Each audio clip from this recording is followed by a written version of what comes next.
Welcome. Baruch Hashem, I'm so excited we're holding a day 6 of the 14-day passive income challenge.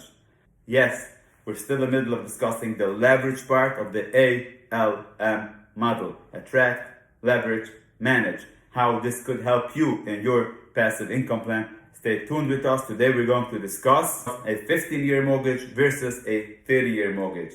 And everything in between. 10, 15, 20, 25.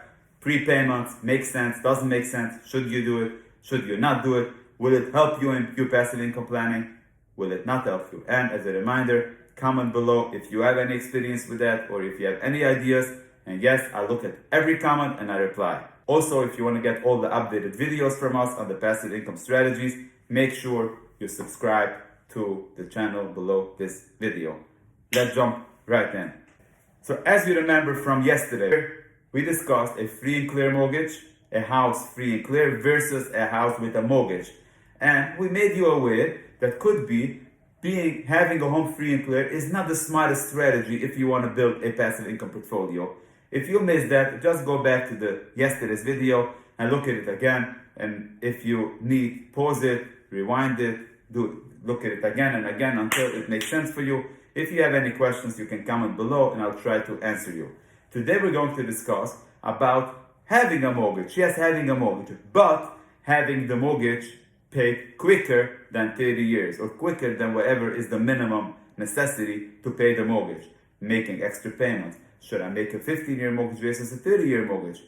Or should I do something else with the extra funds in place instead of just prepaying the mortgage?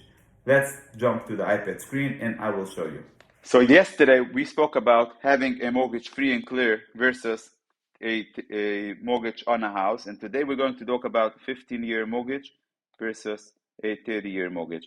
Once you understand 50-year mortgage versus 30-year mortgage, I think you're going to understand everything in between, including does it make sense to prepay a mortgage, to make extra payments, or does it not make sense, and so on and so forth. Let's talk about a 15-year mortgage first. Let's say we're talking about year number 1 up to year number 30. Okay? And let's say we're talking about somebody who is making a mortgage payment of, let's say, $6,000 a year. And I'm doing this for simplicity reasons. $6,000 a year is $500 a month. So somebody's making a $500 a month mortgage payment. I wish that would be a realistic number. But just for the illustration, let's talk about somebody in this situation. $500 a month, $6,000 in annual mortgage payment.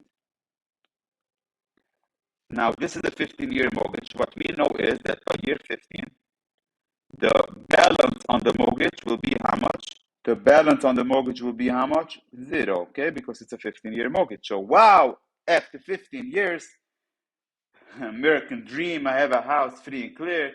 So exciting, making a big party, celebrating. Now, let's visit our friend that has the 30-year mortgage. Same thing.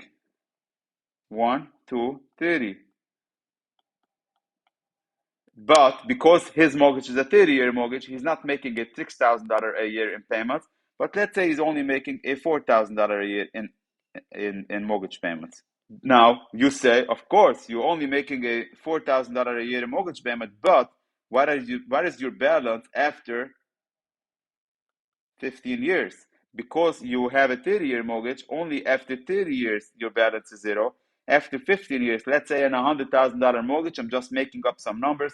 Let's say your balance is still $75,000 after 15 years. You would say, of course, it makes sense to do a 15-year mortgage.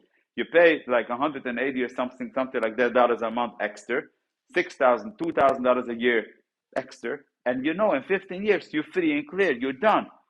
Versus the 30-year mortgage guy, after 15 years, you still have a $75,000 mortgage. Of course, that's a worse situation. And you are right if that's the only thing you look at. But what we didn't look at is that this guy that has a 30-year mortgage also saved $2,000 a year in mortgage payment, which we can now, from year 1 to year 15, put away the $2,000 a year somewhere. And let's assume for this conversation that we're paying 3% interest on the 15 and 30 years. And I know sometimes a 15-year mortgage will be less interest than a 30-year mortgage, but let's not go into that. Let's not go into the nitty-gritty in that. I just want you to understand the concept for now. And for this illustration, I'm also going to assume that the 30-year mortgage guy who is saving $2,000 a year is also going to put away the money in an account earning 3%. Okay? Now, what I will tell you is something that is so simple that I'm even thinking why I'm teaching it. But I tell you what, for most people that I show this, they tell me it's the first time I've seen this way. That's why I'm showing it to you. So in this situation, what you're going to find out is that after 15 years, the person who put away $2,000 a year in the savings of the mortgage, assuming that it's a 3% return, you know how much he's going to have in 15 years in that account? Exactly the same amount that the mortgage balance is, which is $75,000.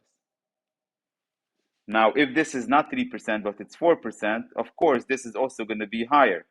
If this is 2.75%, and this is 5%, it's going to be even higher. But don't you see that this person who is doing the 30-year mortgage instead of the 15-year mortgage is any time of a position to just pay off the balance and be in the shoes of the 15-year mortgage person?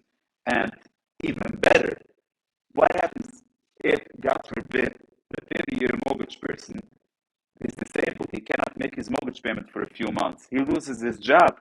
He has to go and find new employment for a few months. Who is more in control? The person in the 15-year situation or the person in the 30-year situation? Of course, the person in the 30-year situation. What happens if an amazing passive income deal comes across and you can take advantage of it if you have some funds? You have money sitting somewhere that you can take advantage of opportunities.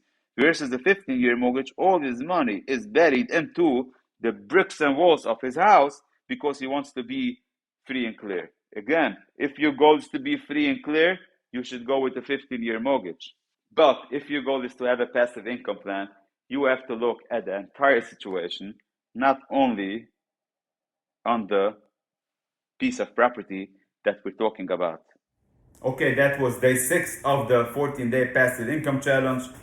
Share with me your experience if you did a 15-year or a 30-year mortgage, if you made any prepayments or any combination between 15 and 30 years and how it worked for you, or if you didn't do it and how it worked for you. And let's have a conversation about it.